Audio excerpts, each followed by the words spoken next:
Assalamualaikum warahmatullahi wabarakatuh. Saya Nazara Aurelia Hakim dengan NIM 120183354 dari SI 4204 akan menjelaskan tentang modul 9, yaitu modeling objek menggunakan state machine diagram.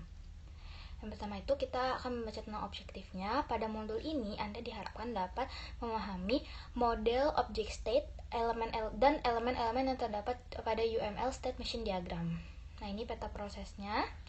Lalu ada pengenalan object state. Object state itu memiliki dua pengertian. Yang pertama itu keadaan suatu objek yang terdiri dari kumpulan nilai atribut tertentu untuk objek tersebut. Yang kedua adalah keadaan suatu objek yang mendeskripsikan sifat dari objek yang relatif. Di sini ada identifikasi elemen pada state machine diagram. Yang pertama ada state node, transition trigger, final state, dan initial state. Ada state transition. State transition di sini merupakan perubahan yang terjadi pada saat runtime. Nah, state transition ini digambarkan dengan yang ada tanda-tanda panahnya itu. Struktur internal pada state node. State node itu merupakan state dari objek tunggal pada runtime. Nah, ini gambar dari state node. Lalu ada di state node itu ada entry event yang menentukan tindakan saat masuk ke state, exit menentukan tindakan pada saat keluar dari state, do menentukan tindakan yang sedang berjalan. Complete HFC state machine diagram, ini contohnya. Lalu ada langkah-langkah membuat state machine diagram untuk objek yang kompleks. Yang pertama, gambar keadaan awal dan akhir untuk objek. Lalu yang kedua, gambarkan keadaan stabil objek. Yang ketiga, tentukan urutan parsial untuk stable state pada lifetime dari objek tersebut. Yang keempat, tentukan event yang memicu transisi antara keadaan objek. Lalu tentukan transisi tindakan jika ada. Lalu yang terakhir itu tentukan tindakan dalam event jika ada.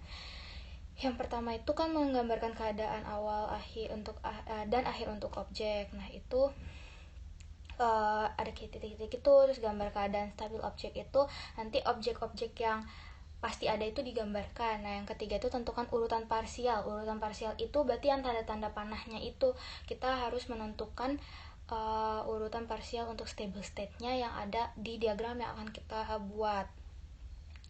Nah, lalu yang keempat ini tentukan buat langkah-langkahnya. Terus yang kelima itu tentukan tindakan dalam serikatnya. Bisa dilihat contohnya. Lalu ada after trigger event. After trigger event itu event yang harus terjadi setelah periode waktu tertentu ditampilkan dengan menggunakan after trigger event. Untuk menjalankan transisi setelah 10 menit, tentukan event pada transisi sebagai after 10 minutes. Itu namanya after trigger event.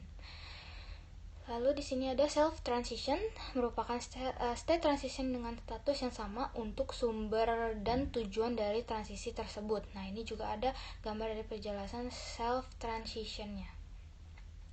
Lalu ada junction pada UML.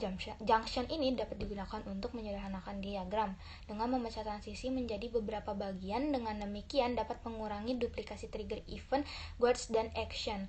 Lalu ini contoh yang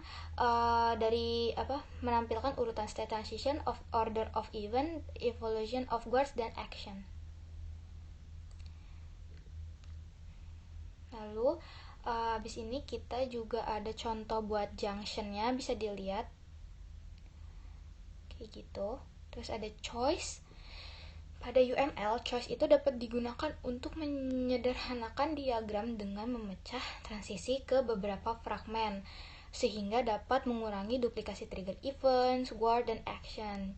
Terus choice juga dapat menggunakan dynamic evaluation pada guard setelah bagian dari transisi sebelumnya telah dieksekusi. Ini ada contoh dari choice. Ini juga contoh keduanya. Nah, ringkasan.